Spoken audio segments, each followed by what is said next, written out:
शेतकऱ्यांनी असा आत्महत्या वगैरे करण्याचा इतका टोकाचा निर्णय घेण्याची काही आवश्यकता नाही आहे. पीक विम्याच्या माध्यमातून बँक आणि शासन शेतकऱ्यांच्या पूर्णपणे पाठीशी उभे आहे. बरं. शेतकऱ्यांना पीक कर्जासाठी तर 0% फायनान्स आम्ही उपलब्ध करून देतोयच.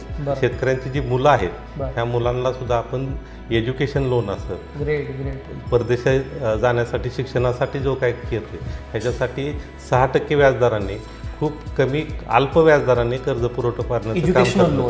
कर्ज पुरवठा खूप कमी अल्प व्याजाने आहे. ते त्याचं उच्च शिक्षण घेऊन तो कुठंतरी सर्व्हिसला लागला पाहिजे, जॉबला लागला पाहिजे आणि त्या जॉबला लागल्यानंतर त्या माध्यमातून त्यांनी शैक्षणिक कर्जाची परतफेड केली. माझ्यासारखे असंख्य विद्यार्थी मालोजी राजे शेती महाविद्यालयात शिकूनच पुढचं उच्च शिक्षण घेतलेलं आहे.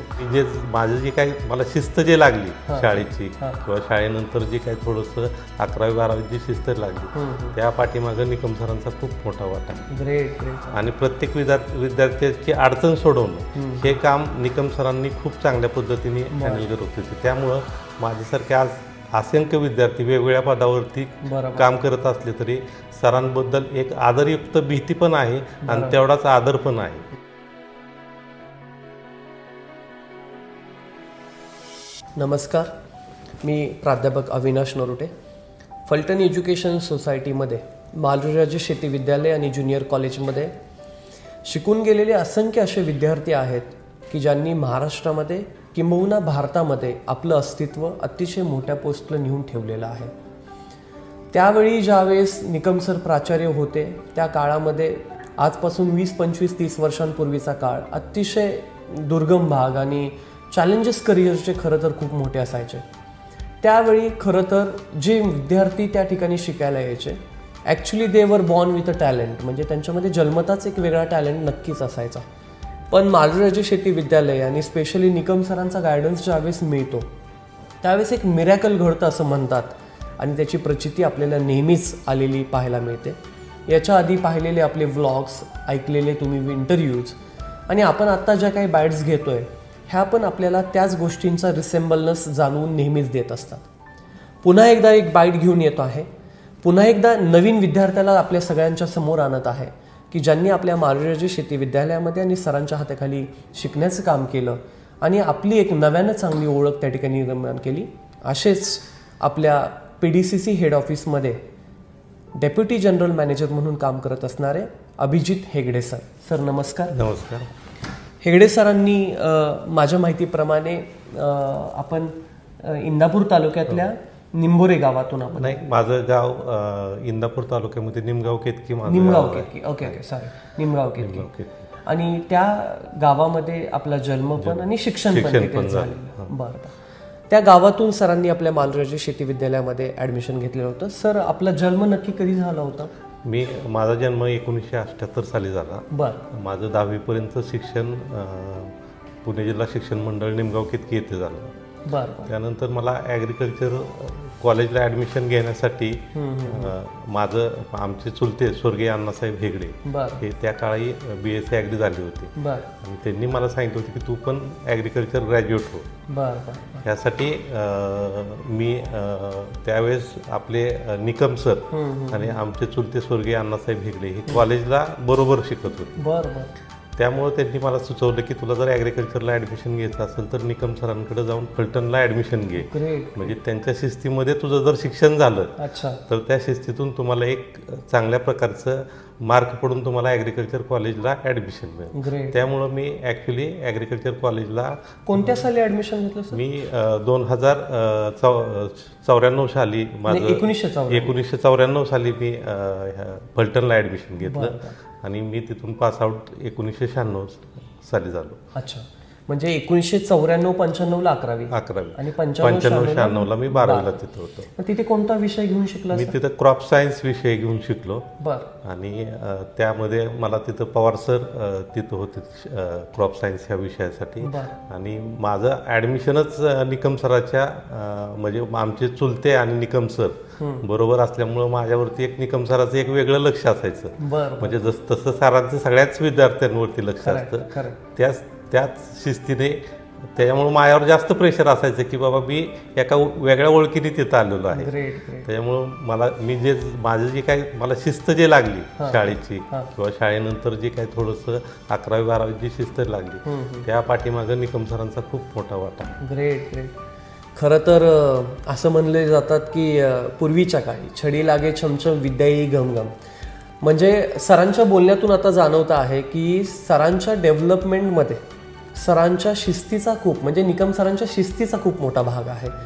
खरं तर आजकालच्या काळात आपण बघतो सर, आईवडिलांना आपल्या मुलाला 4 बोटं कुणी लावलेले सुद्धा आवडत नाहीत.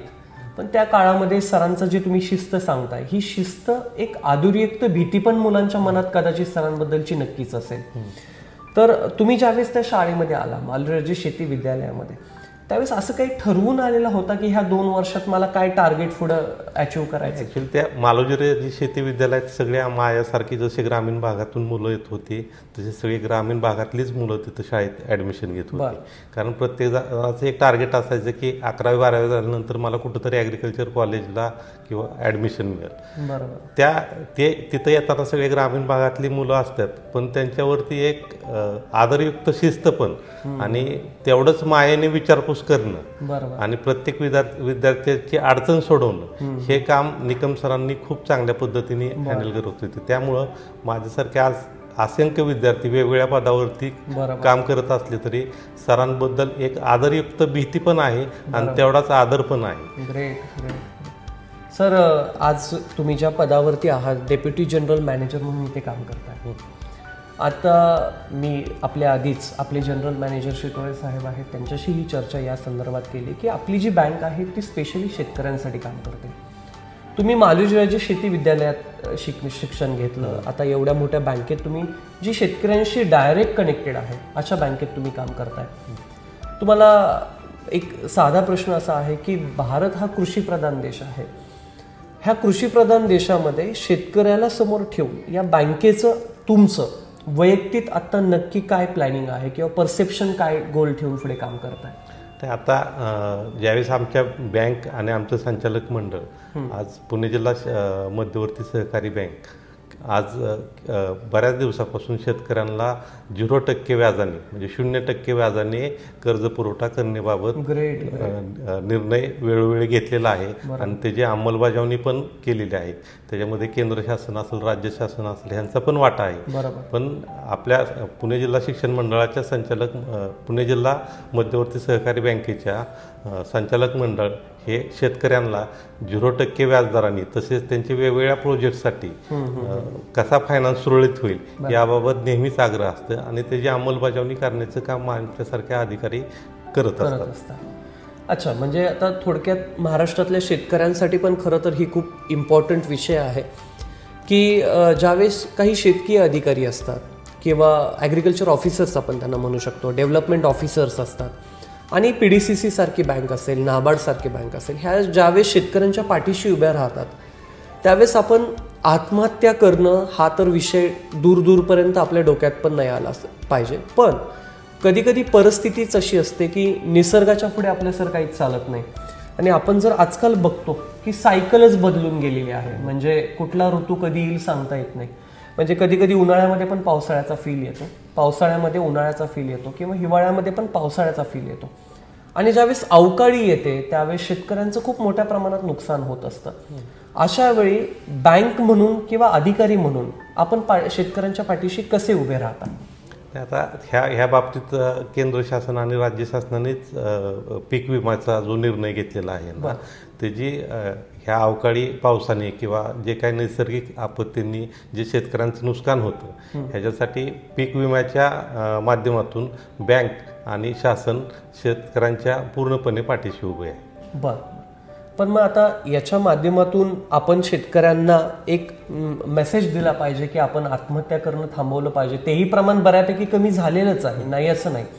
पण तरी आपण बघतो ज्यावेळेस आपला केंद्र शासनाचा एक क्रिमिनल रिपोर्ट येतो दर वर्षाचा, जो गृहमंत्र्यांच्या अंडर येत असतो, त्याच्यामध्ये जे वेगवेगळे क्रिमिनल्स असतात त्याच्यात आत्महत्या करणं हा पण एक क्रिमिनलच आहे, गुन्हा आहे.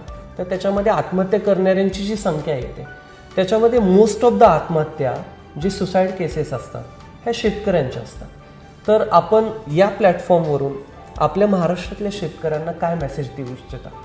शेतकऱ्यांनी असा आत्महत्या वगैरे करण्याचा इतका टोकाचा निर्णय घेण्याची काही आवश्यकता नाही आहे. खरं तर शेतकऱ्यांच्या पाठीशी पुणे जिल्ह्यात जर बघितलं तर पुणे जिल्हा मध्यवर्ती सहकारी बँक ही शेतकऱ्यांच्या पाठीशी पूर्णपणे उभी आहे. बरोबर. शेतकऱ्यांना पीक कर्जासाठी तर 0% फायनान्स आम्ही उपलब्ध करून देतोयच. बरोबर. पण त्यांच्या विद्यार्थ्यांना ते शेतकऱ्यांची जी मुलं आहेत ह्या मुलांना सुद्धा आपण एज्युकेशन लोन असेल, परदेशात जाण्यासाठी शिक्षणासाठी जो काय येतोय ह्याच्यासाठी 6% व्याजदराने खूप कमी अल्प व्याजदराने कर्ज पुरवठा करण्याचं काम करतोय. त्यामुळे शेतकऱ्यांनी काय रिक्वायरमेंट असतात सर एज्युकेशनल लोन? एज्युकेशन लोनसाठी शेतकऱ्यांच्या मुलांसाठी 7-12-8 त्यांच्या कॉलेजचे जे काही डॉक्युमेंट आहेत हे डॉक्युमेंट घेऊन आपण विद्यार्थ्यांना देशात आणि परदेशात 40 लाखापर्यंत फायनान्स करतो. आणि हा कर्ज पुरवठा खूप कमी अल्प व्याजाने आहे. त्यामुळे शेतकऱ्यांनी आत्महत्यासारखा मार्ग निवडण्यापेक्षा आपल्या मुलांचं चांगलं शिक्षण करणं आणि शिक्षण करण्यासाठी जी काय मदत लागते ते बँकेच्या माध्यमातून घेऊन करावी असं मी हे जे एज्युकेशनल लोन आहे हे नक्की परतफेड करायचं कधी, ज्यावेळेस त्यांचं एज्युकेशन लोनची परतफेड कालावधी असा असतो की विद्यार्थ्याचा शैक्षणिक कालावधी संपल्यानंतर त्याला 1 वर्षाचा मॉरेटोरियम पिरियड दिला जातो, सवलतीचा कालावधी दिला जातो आणि त्यानंतर त्याची परतफेड ही 7 वर्ष किंवा 10 वर्ष मुदतीने परतफेड केली जाते. अशी अपेक्षा असते की तो विद्यार्थी त्याचं उच्च शिक्षण घेऊन तो कुठंतरी सर्व्हिसला लागला पाहिजे, जॉबला लागला पाहिजे आणि त्या जॉबला लागल्यानंतर त्या माध्यमातून त्यांनी शैक्षणिक कर्जाची परतफेड केली पाहिजे. फक्त 6% व्याजदराने आता कर्ज पुरवठा होत आहे. खरं तर महाराष्ट्रात शिकणाऱ्या असंख्य विद्यार्थ्यांसाठी अतिशय महत्त्वाची गोष्ट आज अभिजित हेगडे सरांनी आपल्या सर्वांना सांगितलेली आहेत. जर आपण शेतकरी पुत्र आहोत किंवा शेतकऱ्याच्या पोटी जन्म घेतलेला आपला असेल आणि आपली प्रतिकूल परिस्थिती आहे, घरात फायनान्स तेवढा अवेलेबल नसेल, तरी आपल्या या बँकेच्या माध्यमातून अवघ्या 6% व्याजदरामध्ये आपल्याला 40 लाखांपर्यंत एवढं मोठी रक्कम एज्युकेशनल लोनच्या स्वरूपात मिळते. मग तुम्ही महाराष्ट्रामध्ये शिकायचं आहे, नॅशनल लेवलच्या कॉलेजेसमध्ये तुम्हाला शिकायचं असेल, टेक्निकल किंवा नॉन टेक्निकल फील्डमध्ये किंवा मेडिकल सेक्टरमध्ये, किंवा अगदीच तुम्हाला ॲब्रॉडमध्ये जाऊन शिक्षण घ्यायचं असेल, MS करायचं असेल, तरी तुम्हाला खूप मोठ्या प्रमाणातलं 40 लाखांनी एवढ्या मोठ्या अमाऊंटसारखं एज्युकेशनल लोन इथे मिळतंय. तुम्हाला या ठिकाणी या प्लॅटफॉर्मवरून एवढाच मला मेसेज द्यायचा आहे की जर तुमच्यामध्ये टॅलेंट असेल, शिकण्याची जिद्द असेल आणि चांगल्या लेवलला जाऊन स्वतःला एक डॉक्टरेट म्हणून पदवी मिळवायची आहे किंवा डबल डॉक करायचं असेल, मास्टर्स तुम्हाला मिळवायचं असेल किंवा बॅचलरमधली कुठली डिग्री मिळवायची असेल, तर आपल्याला एज्युकेशन लोन अतिशय चांगल्या कमी रेटमध्ये अवेलेबल आहे. त्यामुळं तुमची परिस्थितीकडे न बघता आपल्याला कोणतं यश आयुष्यामध्ये मिळवायचं याच्याकडे पाहिलं पाहिजे. याचं उत्तम उदाहरण अभिजित हेगडे सर आपल्याला जे डेप्युटी जनरल मॅनेजर म्हणून मिळालेले आहेत त्यांच्या स्वरूपात, त्यांच्यातून तुम्हाला इन्स्पिरेशन मिळेल असं या ठिकाणी आहे. सर, तुम्ही आज खूप चांगल्या पद्धतीचं मार्गदर्शन खरं तर या प्लॅटफॉर्मवरून महाराष्ट्रातल्या असंख्य विद्यार्थ्यांना त्या ठिकाणी दिलेलं आहे. महाराष्ट्रात शिकणाऱ्या असंख्य विद्यार्थ्यांनी 11वी-12वीला जर शिक्षण घ्यायचं असेल, स्पेशली जर त्यांना ॲग्रिकल्चरला जायचं असेल, पुढे हॉर्टिकल्चरला जायचं असेल, BVSC करायचं असेल किंवा बँकिंग सेक्टरमध्ये काम करायचं असेल, राज्यसेवा द्यायची असेल किंवा MPSC म्हणून ॲग्रिकल्चर ऑफिसर म्हणून पुढे जाऊन काम करायचं असेल, तर मारोजीराजे शेट्टी विद्यालयात येऊन शिकावं असं तुम्हाला वाटतं का? जर वाटत असेल तर महाराष्ट्रातल्या विद्यार्थ्यांना तुम्ही काय मेसेज? नक्कीच. आता माझ्यासारखे असंख्य विद्यार्थी मालोजीराजे शेती महाविद्यालयात शिकूनच पुढचं उच्च शिक्षण घेतलेलं आहे. त्याच्यामुळं मी पण ह्या ब्लॉगच्या माध्यमातून असं विनंती करतो की जर तुम्हाला जर तुमचं चांगलं शिक्षण व्हावं आणि शिस्तीत शिक्षण व्हावं, हे जर तुम्हाला जर कुठं शिकायचं असेल तर मालोजीराजे शेती महाविद्यालय फलटण येथे ॲडमिशन घेऊन तुम्ही तुमचं पुढचं करिअर नक्कीच उज्ज्वल करू शकता. ते जे माझ्यासारखे असे असंख्य उदाहरणं आज महाराष्ट्रात तुम्हाला दिसतील. Great sir, great. Thank you so much. शेवटचा प्रश्न म्हणता येणार नाही. आपले आदरणीय प्राचार्य निकम सर यांचा वाढदिवस येते 21 ऑगस्टला येतोय, तर आपण सरांना काय शुभेच्छा द्याल? खरं तर सरांचे आणि आमच्या हेगडे कुटुंबियांचे म्हणजे आमच्या चुलत्यांच्या स्वर्गीय अण्णासाहेब हेगडे यांच्या माध्यमातून त्यांचे आणि आमचे एक घरगुती संबंध पण आहेत. त्यानंतर मी त्यांचा एक विद्यार्थी पण आहे. खरं तर त्या आमच्या चुलत्यांनी ॲडमिशनच मला ह्यासाठी तिथं फलटणला घेतलं होतं की निकम सरांसारख्या शिस्तप्रिय प्राचार्यांच्या ह्याच्यामध्ये तुझं शिक्षण पूर्ण होईल. ग्रेट. आणि आज त्याचं हे बघायचं झालं तर मी एक चांगलं उच्च शिक्षण घेऊन एक चांगल्या पदावरती कार्यरत आहे, हे त्याची पावती आहे. खरं तर सरांचं ह्याच्यात खूप मोठा मोलाचा वाटा आहे. सरांना असंच दीर्घ आयुष्य लाभो असे माझ्याकडून आणि आमच्या ॲग्रिकल्चर परिवाराकडून तसेच हेगडे कुटुंबाकडून त्यांना वाढदिवसाच्या खूप खूप शुभेच्छा देतो. Thank you sir, thank you so much. आज आपण वेळात वेळ काढून आम्हाला आपली मुलाखत दिली, बाईट दिली आणि सरांना इतक्या सुंदर शुभेच्छा दिल्या त्याबद्दल थँक्यू सर. आभार. थँक्यू.